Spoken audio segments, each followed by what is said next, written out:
Nyt on paikka laukaa. Siellä on Roope valmiina. Roope laittaa Hattu tempun. Tuulettaa siihen malliin, että en tiedä kumpi se nyt tekee. Ohjaako Jaakko?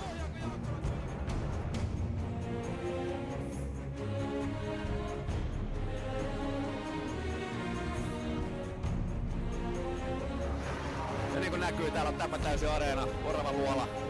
Tihkuu yleisöä suorastaan tällä hetkellä. Nyt on pojalla. Karuselli on valmis.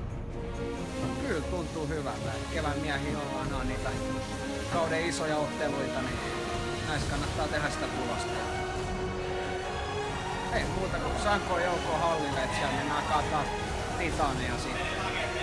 Olkaa se 6. kenttäpelaaja niin sanotusti.